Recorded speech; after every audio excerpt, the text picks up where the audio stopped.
അപ്പോൾ ഫ്രണ്ട്സ്, ജീവിതത്തിൽ ആദ്യമായിട്ട് താറാവിനെ തിന്നാൻ വേണ്ടി പോവാട്ടോ. തിന്നാൻ വേണ്ടി പോകാമെന്ന് പറയാനായിട്ടില്ല, ഫൈനൽ എന്താവും എന്നുള്ളത് കണ്ടറിയാം.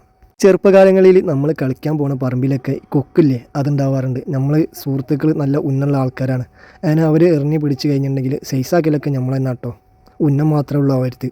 ഒരു പ്രാവശ്യം കൊക്കിനെ അറുത്തിട്ട് ആ കൊക്ക് പറന്ന സംഭവം ഉണ്ട് കേട്ടോ. അതൊക്കെ ഈ ഒരു സമയത്ത് ഓർമ്മയിലൊക്കെ വന്നതാണ്.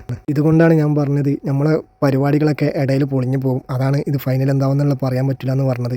എന്തെങ്കിലും ഒരു പണി തുടങ്ങാമെന്ന് കരുതിയിട്ടുണ്ടെങ്കിൽ അപ്പം ഫോൺ വിളി വരും കേട്ടോ. അതാണ് ഇവിടെ സംഭവിച്ചത്. അതുകൊണ്ടാണ് ഇത് ഇങ്ങനെ ആയത്.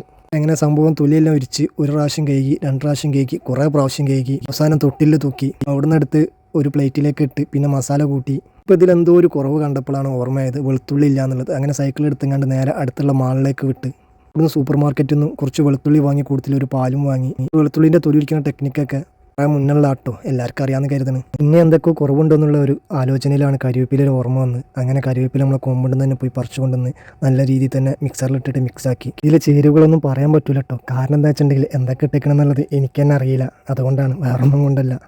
താറാവിനെ നമ്മളൊരു സുഹൃത്ത് ദുബായിൽ നിന്നും വരുമ്പോൾ കൊണ്ടുവന്നതാണ് കേട്ടോ. അപ്പോൾ അവർ ക്ലീനാക്കാൻ മടിച്ച് ഫ്രിഡ്ജിൽ വെച്ച സമയത്ത് ഞാൻ ചോദിച്ചു വാങ്ങിയതാണ്. ഇത്ര പണി ഉണ്ടാവുമെന്ന് ഞാനും കരുതിയില്ല. അവർ മുന്നേ കാട ക്ലീൻ ചെയ്തിരുന്നു. അപ്പോൾ ആ ഒരു പണി കൊണ്ട് അവരിങ്ങനെ ഫ്രിഡ്ജിൽ വെച്ച് വെയിറ്റ് ചെയ്തതാണ്. അപ്പോൾ ഞാനെടുത്ത് വന്ന് അത് കുക്ക് ചെയ്യാമെന്ന് കരുതി. ഞാൻ മിക്സാക്കുന്ന സമയത്ത് നമ്മളെ കൂട്ടിലുള്ള കിളികളിങ്ങനെ നോക്കി കരിയണുണ്ട്. അവർ വിചാരിക്കുന്നുണ്ടാവും പഹയനും നമ്മളും സൈസാക്കും എന്നുള്ളത്. അമ്മാതിരി നോട്ടാണ് നോക്കണത്. അത്യാവശ്യം നല്ല രീതിയിൽ തന്നെ സമയം എടുത്തിട്ടാണ് കേട്ടോ ഇത് വെന്തത്. ആദ്യം വലിയൊരു ടേസ്റ്റൊന്നും തോന്നിയിട്ടില്ല. നാരങ്ങ പിഴിഞ്ഞടിച്ചപ്പം അടിപൊളി ടേസ്റ്റ് ഉണ്ടായിരുന്നു കേട്ടോ. അതിൽ നിന്നും മാറ്റി വെച്ച് 2 പീസ് നമ്മൾ അറബി വീട്ടിൽ ജോലി ചെയ്യുന്ന ഒരു സുഹൃത്തിനും കൊടുത്തിട്ടോ. അങ്ങനെ താറാവിൻ്റെ കഥയ്ക്ക് ഇവിടെ തിരശ്ശീലയിടുന്നു.